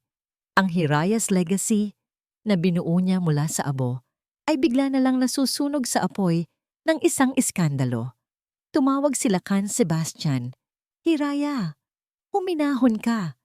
This is a classic smear campaign. Alam kong hindi ito totoo. Pero naniniwala ang mga tao. Umiiyak na sagot ni Hiraya. Sinira nila ako, Lakan. Sinira nila ang pangalan ko. We will fight this, sabi ni Lakan. Magpapalabas tayo ng statement. Ngunit paano? Paano niya ipapaliwanag ang katotohanan nang hindi isinasakripisyo ang pribadong buhay ni Bayan? Paano niya sasabihing nasaktan din siya na hindi rin niya alam nang hindi lumalabas na mas kaawa-awa? Sa gitna ng kaguluhan, isang email ang pumasok sa kanyang inbox. Galing ito sa isang anonymous sender. Ang subject, ang totoong Bayan de la Vega. Nag-aalangan man, binuksan niya ito. Sa loob, may isang video file. Pinindot niya ang play. Ang video ay kuha mula sa malayo. Tila mula sa isang CCTV o isang hidden camera. Nakita niya si Bayan na kausap ang isang lalaking hindi niya kilala. Ang audio ay medyo magulo. Ngunit isang linya ang narinig niya ng malinaw na malinaw mula sa bibig ni Bayan. Malapit na. Babawiin natin ang lahat. Nabitawan ni Hiraya ang kanyang cellphone. Ang video ay parang isang pako na tuluyang isinara ang kanyang kabaong. Ang lahat ng pagdududa, ang lahat ng takot ay nagkatotoo. Ginamit lang siya. Mula sa simula, isa lang siyang parte ng isang mas malaking plano. Isang plano para bawiin ang lahat ng nawala sa mga de la Vega. Ang video ay paulit-ulit na naglalaro sa isip ni Hiraya. Malapit na. Babawiin natin ang lahat. Ang bawat salita ay parang lason na dahan-dahang kumakalat sa kanyang buong sistema. Pinapatay ang bawat hibla ng tiwalang natitira pa sa kanya. Ang huling sinag ng pag-asa na baka nagkakamali lang siya, na baka may ibang paliwanag, ay tuluyan ng namatay. Pinanood niya muli ang video, ang mga kamay ay nanginginig. Ang mukha ni Bayan sa video, seryoso, determinado. Hindi ito ang Bayan na nakilala niya. Hindi ito ang Bayan na nagpatawa sa kanyang mga anak. Ito ay isang estranghero. Isang estrangherong may lihim na agenda. Ang iskandalo sa media ay isa lang palang panggatong.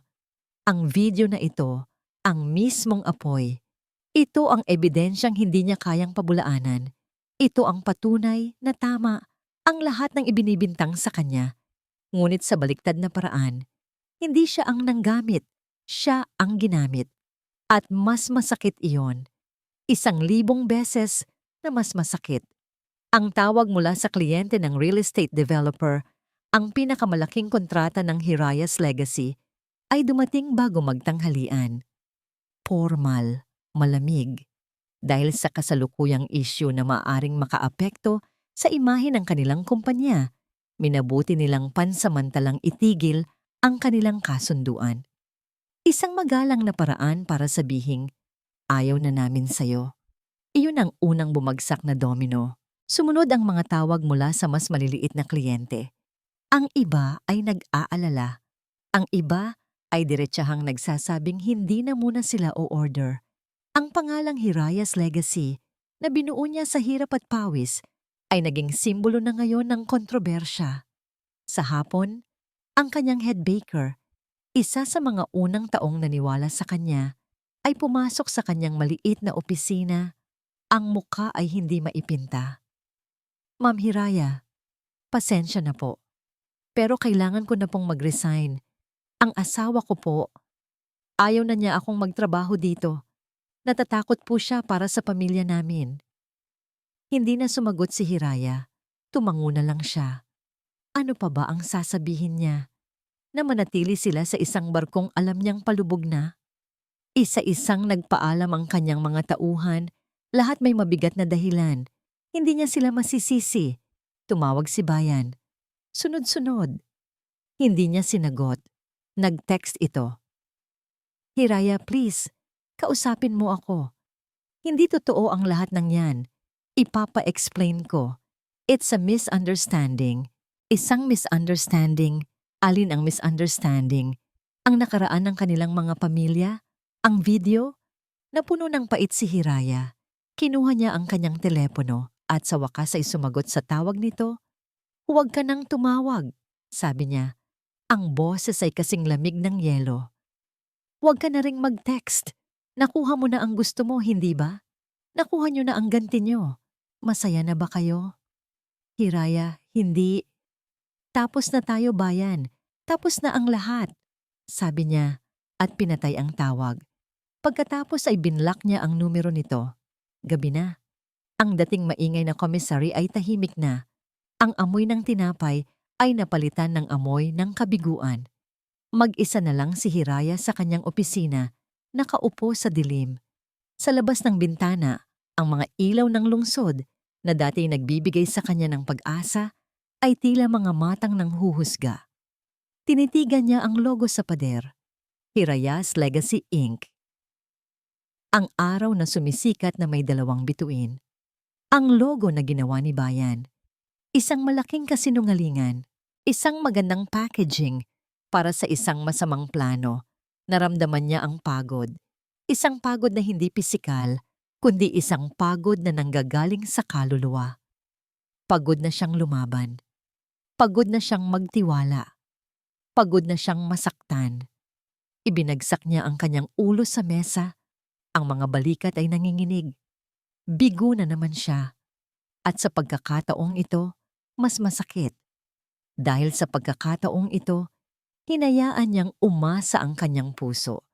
Hinayaan niyang maniwala na posibleng magkaroon ng pangalawang pagkakataon. Gusto na niyang sumuko. Isara na lang ang lahat. Magtago sa isang lugar kung saan walang makakakilala sa kanya. Mabuhay ng tahimik kasama ang kanyang mga anak, malayo sa lahat ng sakit at gulo. Marahil, hindi talaga para sa kanya ang tagumpay. Marahil, hanggang dito na lang talaga siya. Isang mahinang katok sa pinto ang pumukaw sa kanya. Pumasok si Yaya Ginhawa. May dalang isang tasa ng mainit na tsa. Hindi ito nagsalita. Inilapag lang nito ang tasa sa tabi niya at marahang hinaplos ang kanyang likod. Wala na, Yaya, bulong ni Hiraya. Ang boses ay halos hindi marinig. Nawala na ang lahat. Ulit. Umupo si Yaya sa silyang nasa harapan niya. Kinuha nito ang sariling cellphone, may pinindot, at inilapag ito sa mesa, nakaharap kay Hiraya. Ang nasa screen ay isang litrato. Isang litratong kuha ni Yaya kanina lang. Ang kambal, si Sinag at Dalisay ay mahimbing na natutulog sa kanilang kama, magkayakap. Ang kanilang mga mukha ay payapa, walang kamalay-malay sa bagyong sumisira sa mundo ng kanilang ina. Anak, mahinang sabi ni Yaya Ginhawa, Ang boses ay puno ng pagmamahal at tibay. Tumingin ka sa kanila. Tinitigan ni Hiraya ang litrato. Ang mga luha ay muling tumulo. Ngunit sa pagkakataong ito, may ibang kahulugan. Ang lahat ba talaga ay nawala? Tanong ni Yaya. Habang nariyan pa sila, habang humihinga pa sila, at habang humihinga ka pa para sa kanila. Itinuro ni Yaya ang puso ni Hiraya. Hindi pa tapos ang laban. Magdamag na tinitigan ni Hiraya ang litrato ng kanyang mga anak. Ang payapa nilang mga mukha ang naging kanyang kanlungan sa gitna ng unos. Tama si Yaya. Hindi pa tapos ang laban. Ang pagsuko ay hindi isang opsyon. Hindi niya maaaring hayaan na ang kwento niya ay magtapos sa ganito. Isang kwento ng kabiguan na isinulat ng mga taong sumira sa kanya. Kinabukasan, isang bagong Hiraya ang pumasok sa commissary. Ang pamamaga sa kanyang mga mata ay naroon pa rin, ngunit napalitan na ng apoy ang kawalan ng pag-asa. Tinawagan niya ang 3 empleyado na alam niyang pinakatapat sa kanya. Ang mga taong nag-alangan man ay hindi pa tuluyang umalis. Magandang umaga, sabi niya sa kanila. Ang boses ay kalmado ngunit may bigat. Alam ko ang sitwasyon. Naiintindihan ko kung gusto niyo nang umalis. Pero para sa mga gustong manatili at lumaban kasama ko, ito ang plano. Ipinakita niya sa kanila ang isang bagong business model. Mas maliit, mas nakatutok. Babalik sila sa simula kung kinakailangan. Magbebenta sila direkta sa mga tao, sa mga weekend market, sa mga food bazaar. Hindi na sila aasa sa malalaking kontrata. Aasa sila sa tiwala ng bawat isang customer. Hindi ko maipapangako ang malaking sahod sa ngayon, pagtatapos niya. Pero maipapangako ko ang lahat ng dugo, pawis at puso ko sa labang ito. Kakampi ko ba kayo? Ang 3 empleyado ay nagkatinginan. At pagkatapos, isa-isa, sila ay tumango. Isang maliit na hukbo laban sa isang malaking mundo. Pero sapat na yon. Ang bawat araw na hindi niya nakakausap si Hiraya ay isang impyerno. Ang mga tawag niya ay hindi sinasagot. Ang mga text niya ay hindi na dumadating. Alam niyang binlock na siya nito. At masakit, napakasakit. Ngunit naiintindihan niya. Kung siya man ang nasa posisyon nito, marahil ay ganoon din ang gagawin niya. Ang paninira sa media, ang video, alam niyang gawa-gawa lang ang lahat para sirain sila. At alam niya kung sino ang may kakayahang gumawa nito. Si Datu Alcaraz. Pero ang mas mahalaga ngayon ay patunayan kay Hiraya na hindi siya ang kaaway. Nakipagkita siya sa lalaki sa video, ang kanyang pinsan na si Marco, isang financial investigator. Ano na ang balita? Tanong ni Bayan. Malala, Bayan. Sagot ni Marco. Ipinakita sa kanya ang mga dokumento sa laptop nito. Mas malala pa sa inaakala natin. Si Datu Alcaraz ay hindi lang nalulugi. Lubog na siya sa utang sa isang loan shark. Isang napakadelikadong tao. At si Marisol Montenegro, hindi lang siya kabit. May ebidensya akong nagpapakita na naglilipat siya ng impormasyon mula sa sinagtala papunta sa isang kumpanya ng kalaban. Ang linyang nakuha sa video, malapit na, babawiin natin ang lahat, ay hindi tungkol sa paghihiganti. Iyon ay ang sinabi niya kay Marco nang malapit na nilang makumpleto ang ebidensya laban kay Datu. Ang lahat na babawiin nila ay hindi ang yaman ng mga De La Vega, kundi ang katotohanan. Ngayon, kailangan niyang pumili. Maari niyang gamitin ang impormasyong ito para pabagsakin si Datu bilang ganti para sa kanyang pamilya. O maaari niya itong gamitin para iligtas ang babaeng mahal niya. Ang pagpili ay madali lang. Kailangan ko ng tulong mo, Marco, sabi ni Bayan. Kailangan kong makuha ang lahat ng ebidensya na magpapatunay sa pandaraya ni Datu sa loob ng sinagtala. Ang mga payroll padding, ang mga ghost project, lahat. Nag-alala si Marco. Bayan, delikado to. Kung malaman nilang ginagawa natin to. Wala na akong pakialam, putol ni Bayan. Sinira nila ang pangalan niya. Sinira nila ang buhay niya. Hindi ako papayag na sila pa ang manalo. Kinagabihan, nagtungo si Bayan sa isang maliit na restaurant. Hinihintay niya ang isang tao. Dumating ang isang babaeng nasa edad 40, mukhang pagod at puno ng takot. Ito si Aling Martha, ang dating head accountant ng Sinagtala. Isa sa mga unang tinanggal ni Datu nang umupo ito. Tapat ito kay Hiraya noon. Sir Bayan, hindi po ako sigurado dito, sabi ni Aling Martha. Aling Martha? Pakiusap ni Bayan.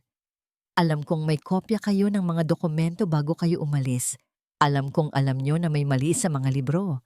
Hindi ko po ito hinihiling para sa akin. Para po ito kay Ma'am Hiraya. Ang pagbanggit sa pangalan ni Hiraya ay nagpabago sa ekspresyon ni Aling Martha. May utang na loob ito sa dating amo. Kinabukasan, isang makapal na envelope ang ipinadala ni Bayan sa opisina ng Hiraya's Legacy. Sa pamamagitan ng isang trusted courier, walang pangalan ang nagpadala. Sa loob, naroon ang lahat ng ebidensya ng pandaraya ni Datu, kasama ang isang maikling sulat kamay na mensahe. Para sa'yo at para sa mga bata. Maniwala ka? Nang matanggap ni Hiraya ang envelope, una niyang naisip na itapon ito. Ngunit may kung anong nag-udyok sa kanya na buksan ito. At nang makita niya ang mga dokumento sa loob, mga ledger, mga bank transfer slip na may pirma ni Datu, mga email, nanlaki ang kanyang mga mata. Ito na, ang katotohanan, ang totoong dahilan kung bakit siya tinanggalan ng lahat. Hindi lang dahil sa pagtataksil, kundi dahil sa kasakiman at pandaraya. Dinala niya ang mga dokumento kay Lacan Sebastian. Maingat na sinuri ng bilyonaryo ang bawat papel. Pagkatapos ng halos 1 oras, tumingin ito sa kanya. Isang dahan-dahang nangiti ang nabubuo sa kanyang mga labi. Ito na ang baladikanyon na hinihintay natin, Hiraya, sabi ni Lacan. Ang kailangan lang natin ay ang tamang panahon para iputok ito. Kinuha ni Lacan ang kanyang telepono. Magpatawag ka ng isang emergency shareholders meeting para sa Sinagtala Holdings. Sabihin mo, may mahalaga akong impormasyon na gustong ibahagi sa kanila. Pag-uwi ni Hiraya, ramdam niya ang pagbabago sa hangin. Ang takot ay napalitan ng determinasyon. Ang sakit ay napalitan ng lakas. Handa na siya. Nakatayo siya sa harap ng salamin, inaayos ang kanyang damit. Isang simpleng itim na bestida. Damit para sa isang laban. Tiningnan niya ang kanyang refleksyon. Hindi na ang babaeng umiiyak sa sahig, kundi isang mandirigmang handang bawiin ang nararapat sa kanya. Biglang umilaw ang kanyang telepono. Isang text message mula sa isang numerong hindi nakasave, ngunit alam na alam niya kung kanino galing. Nasa labas lang ako. Naghihintay. Tumingin si Hiraya sa labas ng bintana. Nakita niya ang kotse ni Bayan na nakaparada sa kabilang kalsada. Hindi masyadong malapit. Hindi rin masyadong malayo. Hindi ito lumalapit. Naghihintay lang. Nagbabantay. Ang huling piraso ng pagdududa sa kanyang puso ay nagsimulang matunaw. Ang conference room ng Sinagtala Tala Holdings ay puno ng tensyon. Ang mga miyembro ng board at mga pangunahing shareholder ay nakaupo sa paligid ng mahabang mesa. Ang kanilang mga muka ay nagpapakita ng pagkalito at pag-aalala. Sa gitna ng lahat, sa dulo ng mesa, ay nakaupo si Datu Alcaraz at sa tabi niya si Marisol Montenegro.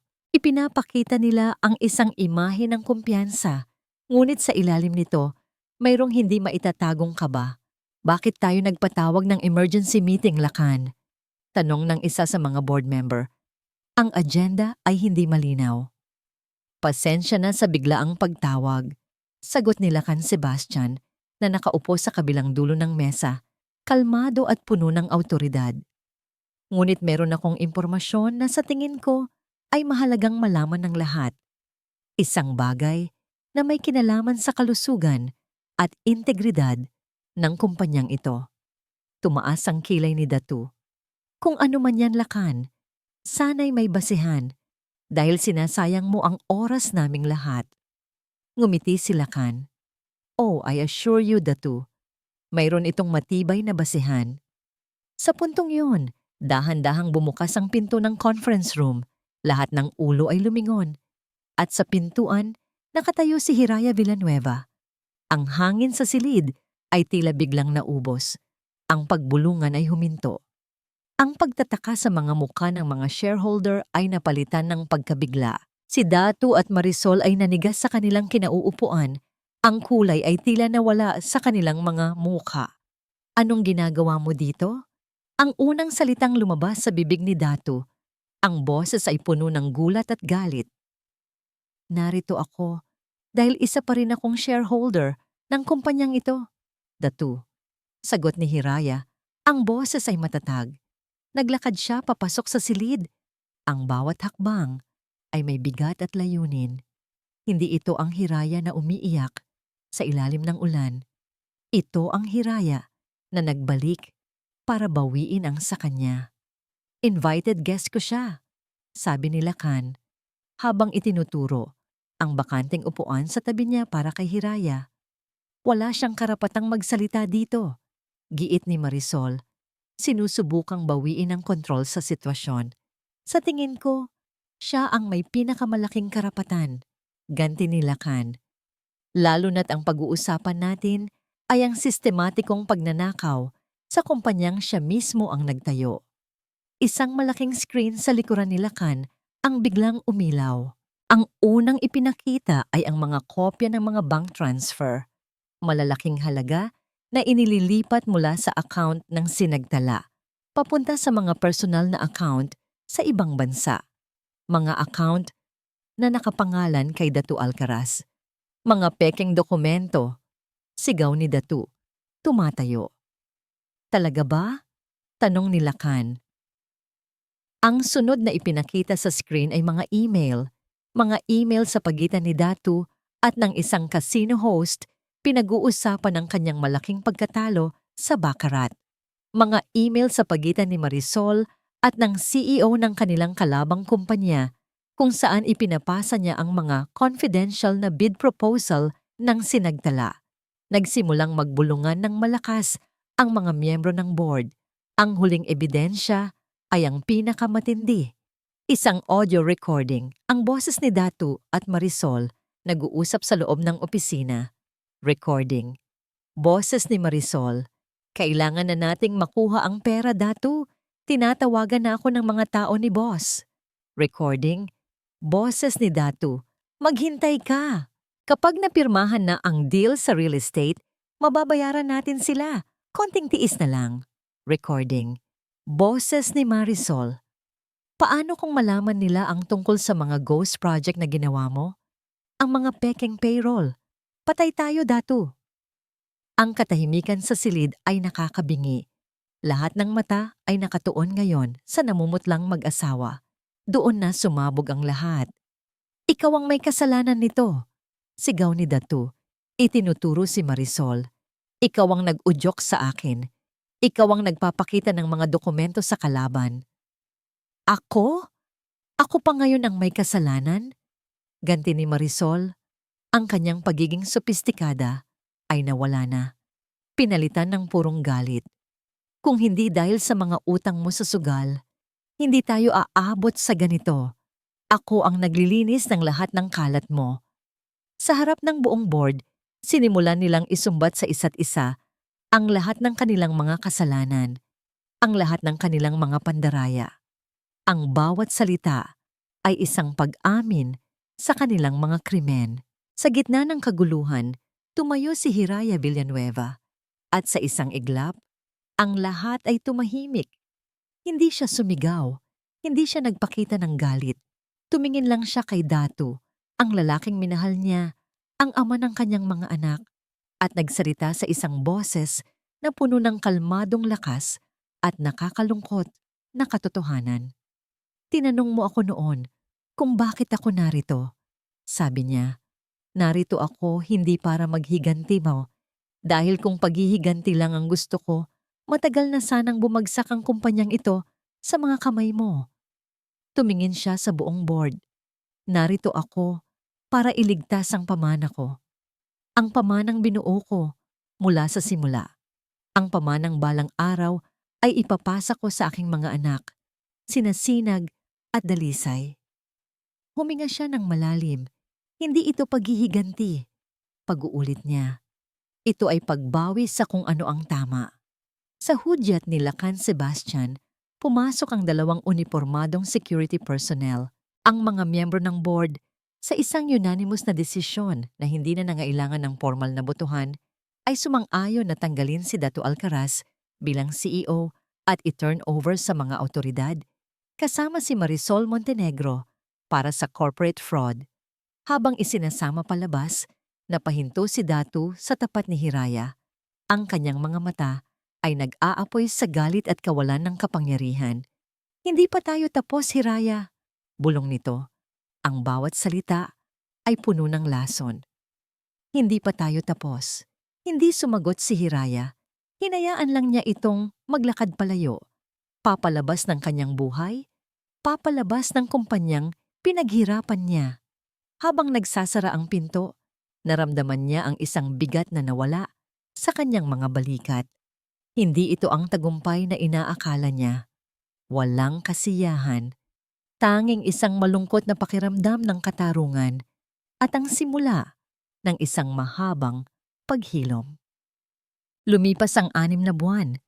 Ang alikabok na nilikha ng iskandalo ay unti-unti nang humupa. Si Datu Alcaraz at Marisol Montenegro ay kapwa na hatulan, hinaharap ang mahabang panahon sa likod ng rehas para sa kanilang mga kasalanan.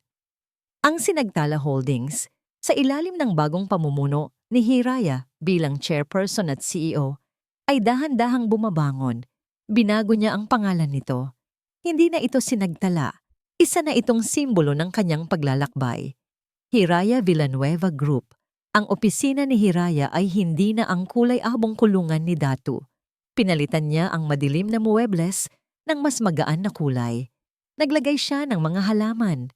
At sa kanyang mesa, sa isang silver na frame, ay ang litrato ni Sinag at Dalisay. Sila ang kanyang board of directors, ang kanyang true north. Mula sa pagiging isang one-woman show na nagbebenta ng ensaymada, siya na ngayon ay muling namumuno sa isang korporasyon. Ngunit iba na ngayon. Bawat desisyon niya ay may bigat ng karanasan. Bawat tagumpay ay may tamis ng pinaghirapan. Natutunan niyang balansehin ang pagiging isang ina at isang leader. Isang hapon, pagkatapos ng isang mahabang araw ng mga pagpupulong, nagtungo siya sa lugar kung saan nagsimula ang isang mahalagang kabanata ng kanyang bagong buhay, ang kapihan sa dapit hapon. Nakaupo sa kanilang dating pwesto, si Bayan, tahimik na nagkakape, tila alam na darating siya. Sa loob ng 6 na buwan, hindi niya ito gaanong nakita. Binigyan nila ng espasyo ang isa't isa. Isang espasyong kailangan para sa paghilom. Ngunit ang mga text message nito ay hindi nawala. Isang simpleng, "Kamusta ka na?" Minsan sa isang linggo, isang happy birthday para sa kambal. Walang pilit. Tanging isang paalala na nariyan lang ito. Naupo si Hiraya sa tapat niya. "Bayan." "Hiraya." Ngumiti ito. Ang nangiti ay totoo. Walang halong bigat ng nakaraan. "Kamusta ka na?" "Ayos lang," sagot ni Hiraya. "Ikaw?" "Ayos na rin." Nag-usap sila. Hindi tungkol sa negosyo, hindi tungkol sa nakaraan. Nag-usap sila tungkol sa mga simpleng bagay.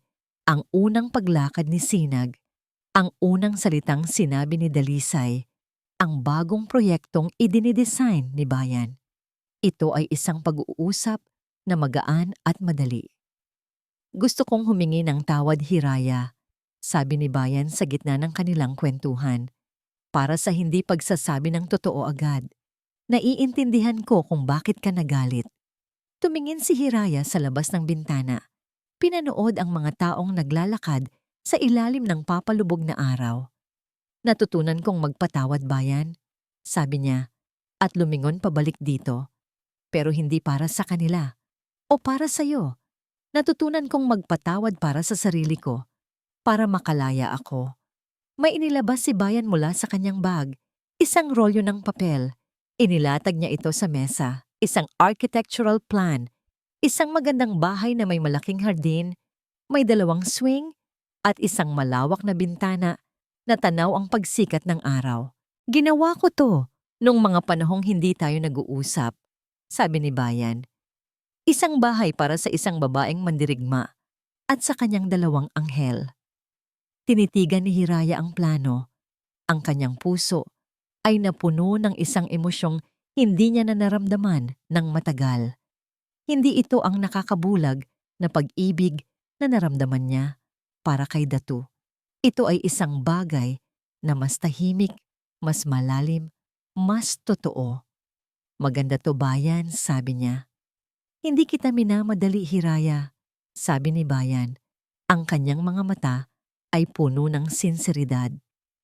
Alam kong kailangan mo ng oras. Ang gusto ko lang malaman mo, handa akong maghintay. Tumayo na si Hiraya.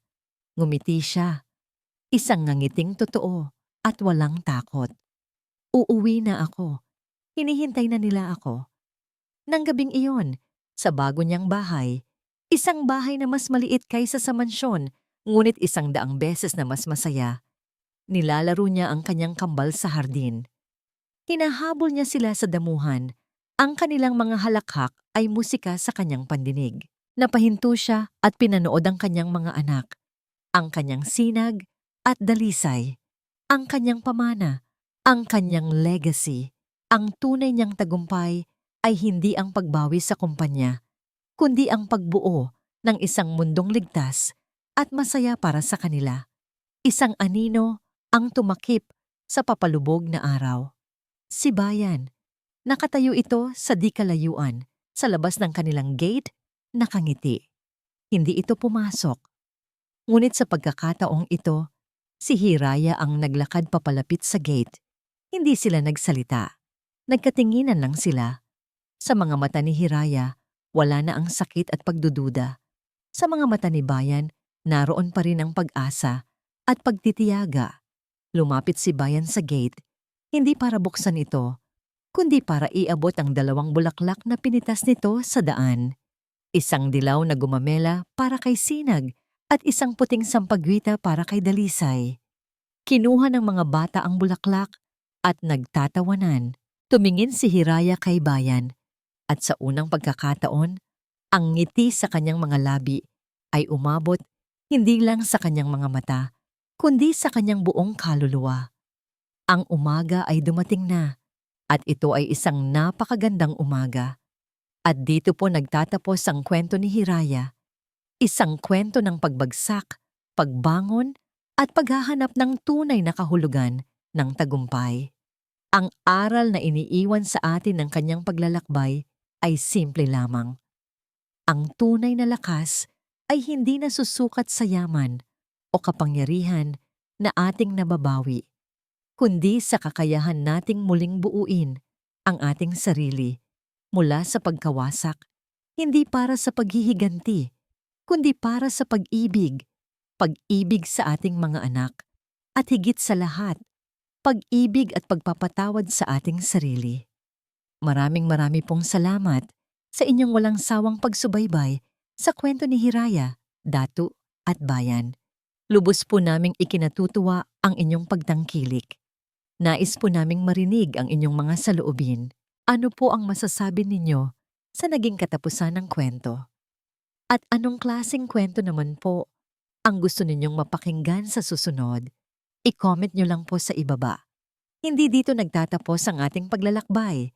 Marami pa pong kwentong kasing ganda at mas puno ng aral dito sa aming channel.